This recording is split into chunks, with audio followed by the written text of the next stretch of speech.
Well, hey everyone, and welcome to the Say It Different podcast. My name is Tyler. I'll be your host, and I'm joined with my great friend, not my good friend, not my associate, Justin Daly. Definitely not your associate. Well, you used that term a couple weeks ago. It threw me off, and we're going to stick That was with actually one of Gabby's favorite episodes. She's like, "You guys are so stupid." We really are not smart men, No. but people keep listening, and so by the dozens. who's stupid now? The cool thing is we could get T-shirts for a whole following, and it wouldn't be expensive. No, it'd be very, very cost effective. Yeah. Well, We should do that. buy T-shirts. Buy T-shirts for everybody that listens. The I'm with stupid with the arrow over. Yeah. I do like that. Yeah.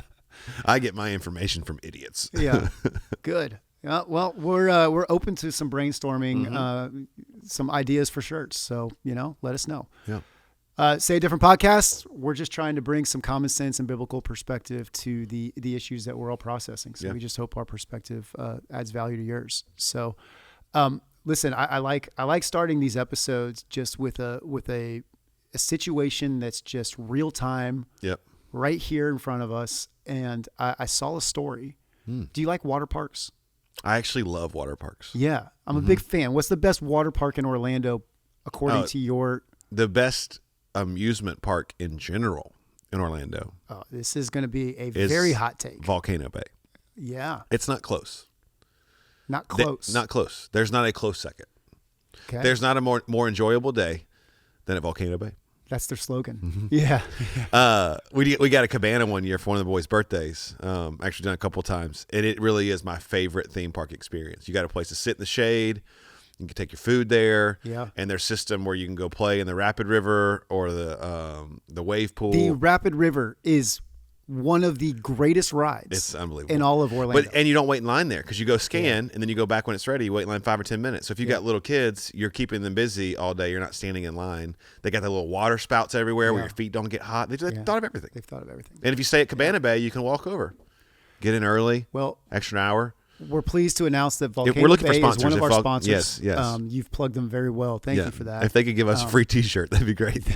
I'm going to get a Volcano Bay T-shirt for our next episode. Well, what's your favorite theme park?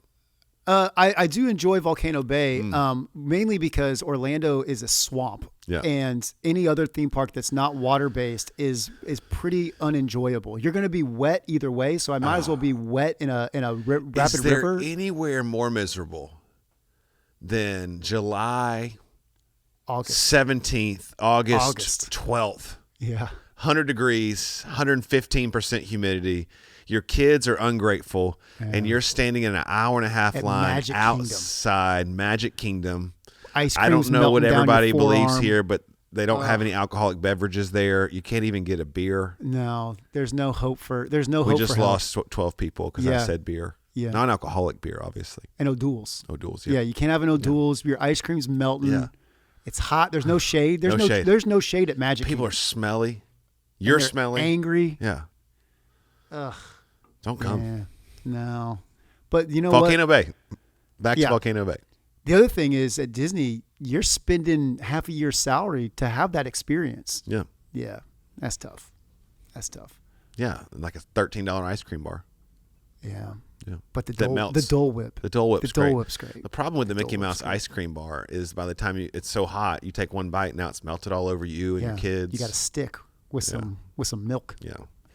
Well, I'm bringing up water slides because I saw a story. Oh, segue. It's a big segue. That's the king of segues, what they called me back in high school. But the water slide, there's a woman in 2019 that went down a water slide at a Disney water park. Okay. She got a wedgie, which when's the last time you've used the word wedgie in a sentence? It's been a while, Fifth right? grade. Yeah. But if you've been down the steep one, you're going to get that, right? And there's the law of physics would say, there's a clinching technique that everybody knows they need to employ when they go down a steep slide. Well, that's why you cross your legs too. You got to cross your legs and clinch. And it's a clinch. Yeah. She apparently didn't know that or do that. And she got, in 2019, a wedgie so bad that she's claiming it injured her. Like she can't repair the injury.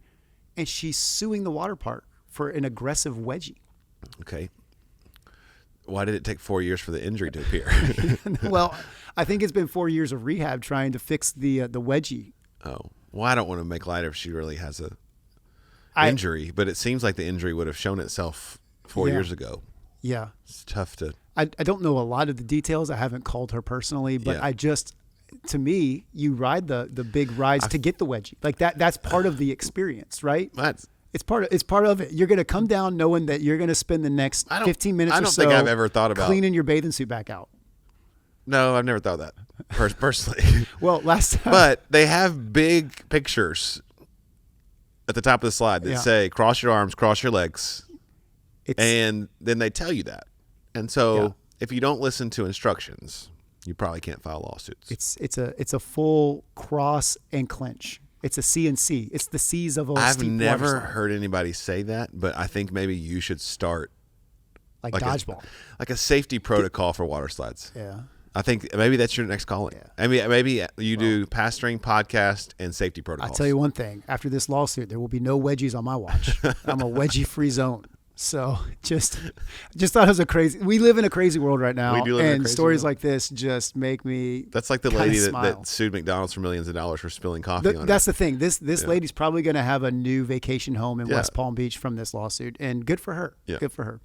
But they did not before the lawsuit. McDonald's, they didn't used to put caution hot on coffee, even though you ordered coffee. Right. Yeah. If my coffee wasn't hot, I'd file a lawsuit that I'm getting served lukewarm coffee. You know what you can't fix? Stupid. Well, speaking of stupid, okay. Halloween's right around the corner. Yes. I don't know that I really meant that it was stupid. Well, I think all the holidays that we've created just to sell things are kind of silly, like Valentine's Day. But let's wait till February before we open up the can of I have a big problem. Valentine's Day. It sounds like you've got some thoughts. I have a big authenticity problem. Brew. Yeah. Let those brew. Okay. The one thing I do like about Halloween is the candy. What's your favorite Halloween candy? Ooh, I'm a big candy guy.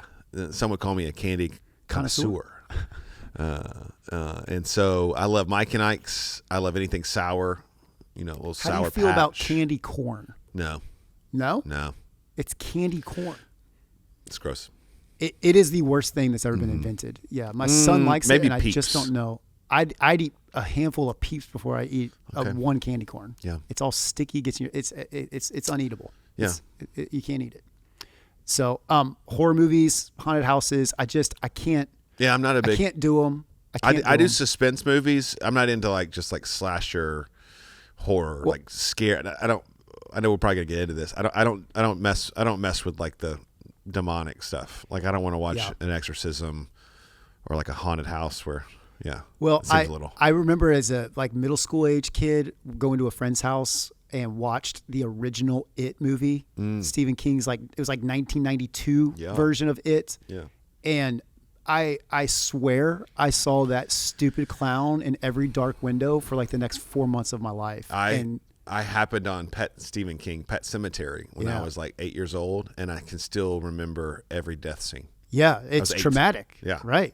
No, I need counseling from it, but I do think that those. I didn't know you had that experience, and so I do feel like there are spiritual doors that we can open, based off of what we expose ourselves to. So I could argue that this horror movie, It, opened up a door of fear in 12-year-old Tyler's life, for sure. I'm wrestling with this for a couple of months, and so I want to have a discussion today. On Halloween and just how Christians should approach it. I think that's probably, it's a couple of days away. I think that's kind of where I want the conversation to go here. Super practical. So I do think there's clear lines as Christians and Holy Spirit filled individuals that we need to be aware of our interactions with darkness, right? Yeah. And I think as a Christian, most of us know that we're not going to dabble into the occult. Yep. We're not going to break out the Ouija board. We're not going to go get my fortune told. Yeah. But I think that Halloween kind of introduces this gray situation and this gray issue that maybe the first question I want to ask is, what's the line? Is it horror movies? Is it Halloween Horror Nights? Is it trick or treating? Is it pumpkins on the front porch? Where's the line? I feel like it's all. it's a spiritual thing, right? I feel like if we get this thing to be legalistic, it's ridiculous. Yeah. And it's not effective. So the line for me is, don't be weird. Don't be weird legalistic, and don't be weird like having a haunted house with demonic things and people chasing around people with chainsaws in your home. You know what I mean? Like, Yeah. I would say if you are boycotting Halloween and telling everybody they're going to hell because they dress up as a superhero and go trick-or-treating, you're probably across the line. Yeah.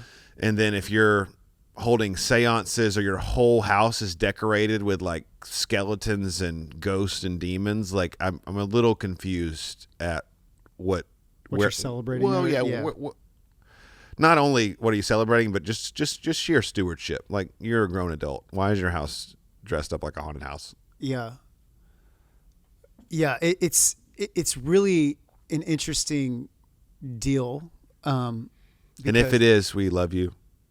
We love that you decorated, but maybe do it differently. Maybe think about fall and less about Halloween. Yeah. Right. Like, I don't want to just say things to offend people. So let's do acknowledge that Halloween is not the only one that has pagan roots. Pretty much every holiday, for sure, outside of Resurrection Sunday, yep, right, has some type of pagan fundamentals roots. would come against Christmas and the date. It would come against Easter, and every holiday.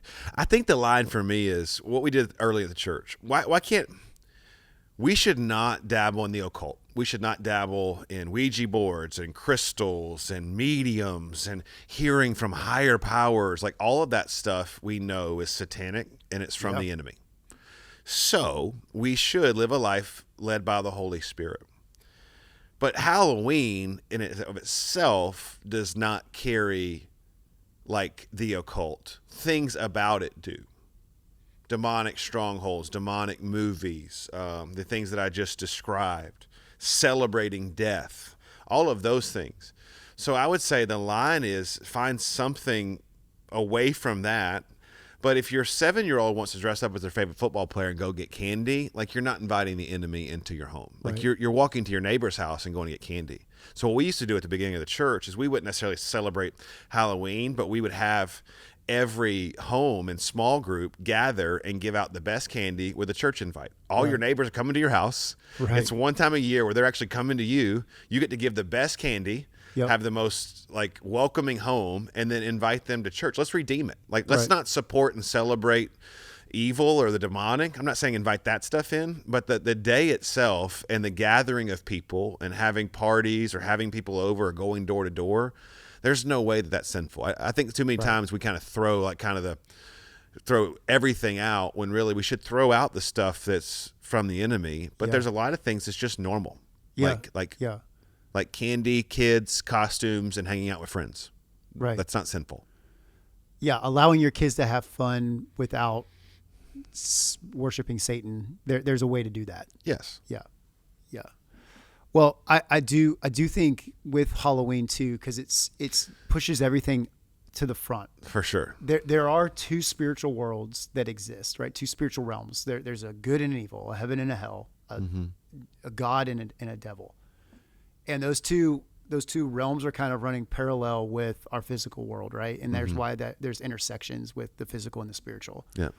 So I want to kind of maybe ask, how should I view and how should I feel about the fact that there is an evil world that exists, an evil realm that exists? Well, I mean, it's promised in Scripture, like that our fight is not against flesh and blood, but against the principalities of darkness in this evil world. Like, we live in a fallen world, so that does exist. Like, there are battles going on. We say all the time, it's more spiritual than you think. There is a real enemy that if he can't destroy you, if you've given your life to Jesus, he's going to distract you, and he's going to come against you and your family. Now, I don't believe Satan's under every rock and everything. We live in a fallen world. There's things that happen, but there is a spiritual battle that's oftentimes happening. And what I'm saying is, why would we invite it in? Yeah. When it comes to this, like, let's just stay a little further away from the line. And again, I'm not saying that having decorations, I was kidding. I'm not saying that decorations are evil. I'm just saying, what's the line for you? What are you inviting in? So like, But I think that goes to the music we listen to, the shows we watch, whether it be Halloween or anything. Like, and that line is for you. That I never want to get of like you can watch this or you can't watch this or you can eat this. I mean, the New Testament's full of like, let's get away from the rules and regulations and let's get into the relationship. So I would say if people are wrestling with it, like what I know you should be doing in Halloween is if you are home, you should be meeting your neighbors. Yeah. And turning the light on and giving away the best candy and inviting them to church or inviting them over to swim. Like, why are you not taking that opportunity? What I'm not saying is you should celebrate something. Now, if you're convicted, like we can't celebrate this, I would say wrestle with what you're convicted. You're convicted by the spiritual background of this day, which is real. And I don't think we should have anything to do with celebrating something that is evil. I don't think that we should celebrate Halloween. So my answer would be, should we celebrate Halloween? Probably not from a Christian perspective. Yeah. But can we participate in things that have nothing to do with the roots of Halloween? Absolutely. I'm never going to be the guy that says on a day where you can meet all your neighbors and enjoy time with your kids that we should boycott that. But yeah. Walk me through a bit of you said something there that everything we experience has spiritual roots. Like it's physical. Let's just put the lens on problems. Physical problems, spiritual roots. When we're navigating the physical world, so often as a Christian, I can forget about the spiritual side. I can pray for my problem. Yeah. But I'm not really doing the work to really get to the spiritual side of what's causing the problem. I'm praying against symptoms, not the roots, right? Would be the way to say it. So help me kind of know as a Christian how to engage on that side of it and also living in the physical world, right? How do I remind myself that this is a spiritual thing, but not be consumed with that? Because you said also Satan's not under every rock and there's not a demon around every corner, but the world, it exists. For sure. I think it's like anything else. We need to realize at first that it's more spiritual than we think. Yep. And so we need to start there. Yep. Like in our devotion time, in our prayer time, there should be time of praise. There should be time of worship. There should be a time where we're in thanksgiving. There should be a time where we're grateful. There should be a time where we're making requests from God. And there should be a time where we engage in spiritual warfare. What we're talking about with this Halloween topic is how do we engage in spiritual warfare? How do we maintain relationships with our neighbors? Like, how do we balance all of this stuff? Right. The spiritual stuff and the evangelism stuff and the people stuff.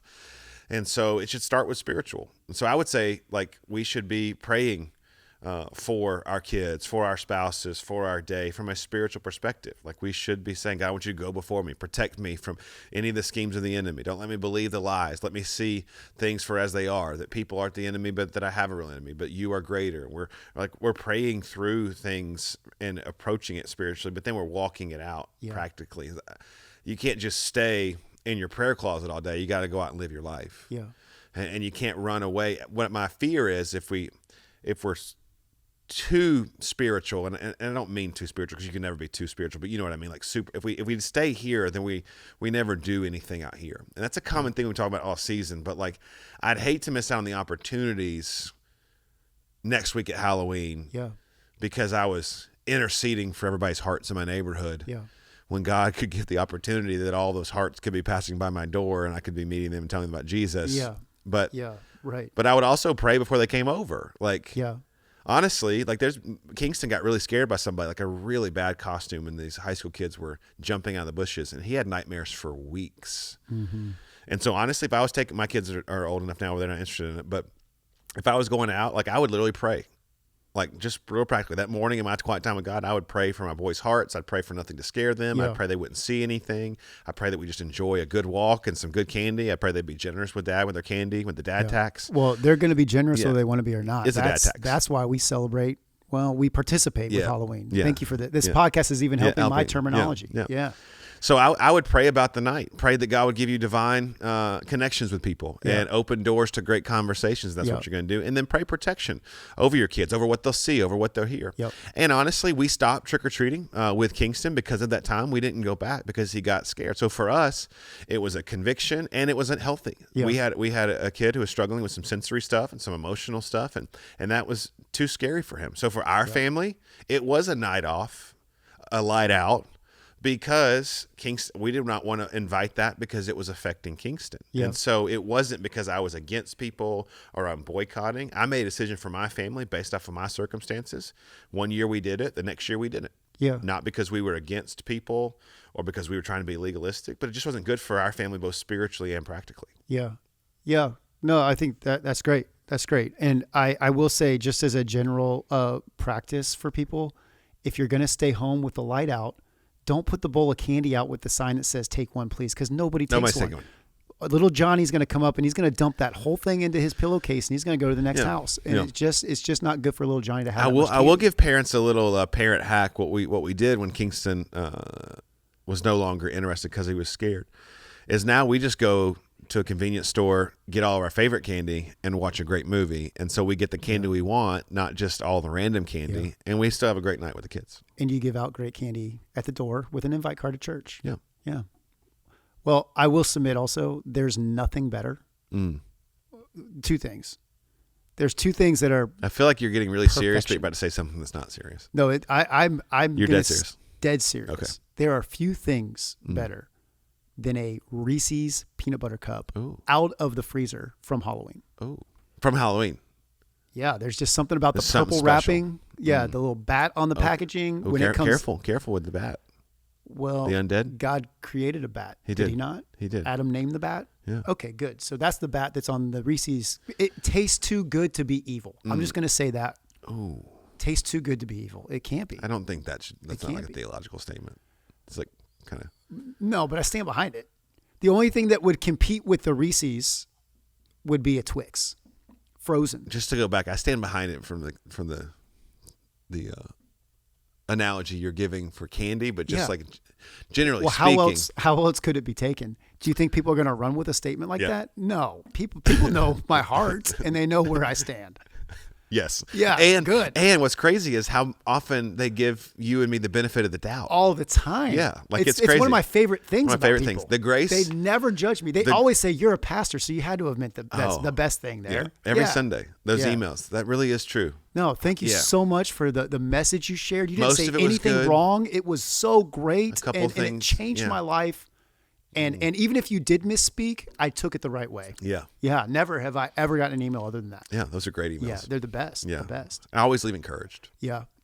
Well, I'm going to be out and about for trick-or-treating on Tuesday nights. So I'll be looking, not for you, but if I come across a house with the lights out, they've got great candy. So I'm going to knock on the door. Yeah. Knock on the door. Just see what's up. Just knock on the door and ask why. But I won't jump out of the bushes because I may catch a shotgun to the chest. Yeah. No death on Halloween. Yeah. I think as a general rule that we should just tell people they should pray about it. It's more spiritual than you think. Yep. Listen to your relationship with God. Listen to your kids. Yep. And don't judge other people's journey. Like it really is not one of those things. Let's draw the line just to put a bow on everything. Yeah. Celebrating evil is the line. Yep. Celebrating Halloween and what it stands for is the line. Yep. Getting involved in anything that invites demonic strongholds or evil into your life is playing with fire. Yep. But participating with your neighbors in something is not something that we should condemn or judge. And so I think our listeners are probably going to be 50-50 on this. Because if I look across Christianity, they really are. The people are like all against it or all for it. And I'd say let's just be for it, but for the right reasons. Yep. Well, I think, there's evangelistic opportunities with it, which we've clearly laid out. And if there's nothing else to do with this episode, just take time to take inventory of your life. For sure. Are there things you're watching, things you're listening to, things you're exposing yourself to that's allowing something as simple as fear to come into your life and that is going to only snowball. Let me say one more thing. If you're listening to us, I just want to help somebody real quick. Yeah, please. Getting all upset and telling people what they should do with their life with something as small as Halloween. Yeah. I just wish I had that much time. I wish I had that much time and nothing else to do where I could just look around the world and pick a fight for no reason. Yeah. Live your own life. If God convicts you, keep evil out of your heart and out of your home. And then just go about your bit. Like so many people are just so angry on both sides. Yeah. Like this is an argument for people so much that we made it a podcast episode because we get it all the time. And I'm just saying there are bigger things that we should be worried about than if somebody is dressing up as Taylor Swift or Travis Kelce and going to get candy. You brought it back to Taylor Swift. That's triggering. I can't do that. I'm just still not okay with that. We may have rambled here a little bit at the end, but I think the other piece. Here's one last thought. Yeah, let's keep going. I had somebody. We'll wrap it up here in 30 seconds or less. But I had somebody tell me that pumpkins were satanic. Pumpkins, but to do like the jack-o'-lantern. Oh, but how many churches have pumpkin patches? Yeah. That's the dilemma that I find myself in on a consistent basis with some of these positive emails I get on a consistent basis. I just don't know what to do with that. So we did. You don't have to answer. No. I don't want to back you in the corner. We did a sermon years ago, and I think I did the illustration again here in the last couple of years. Like, as Christians, we just got to pick the right fights to fight. If we're always fighting for things, people are going to stop listening. And I think I want to put the stamp on Halloween is not the hill to die on. No, I don't think it is. No, let's draw the line that we fight spiritual battles and that we do not allow what should not be allowed in our homes, and let's love people well. And this is a great opportunity for you to stand for your convictions. But let's be clear; those are your convictions. You don't have to tell everybody about them. Yeah. Or go out and love your neighbor and invite people to your home, to dinner, or to church. My final thought is this: is to quote my great friend Eddie, if eating frozen Reese's Pieces is wrong, I don't ever want to be right. Again, I get it. So do the people. We've talked about this. Okay. The people get it as well, and you're welcome for that nugget of truth. So, did you say nugget because it kind of is like a nugget of chocolate? That would be a Three Musketeers. Yeah. That's a nougat. Nougat. Yeah, that's a great candy as well. Hey, thanks for joining us today. Thrilled that you took time out of your day to be here with us. And so if you found it helpful, please subscribe the podcast, share the podcast with friends, leave us a rating, 5 stars only, please. Yep. 5 stars only. I actually left us a 5-star review. I don't know if that complicates things. Did you? I did. I voted for ourselves for I'd like to sign off with, I believe it's Happy Reformation Day. Happy Reformation Day. We'll see you next Sunday.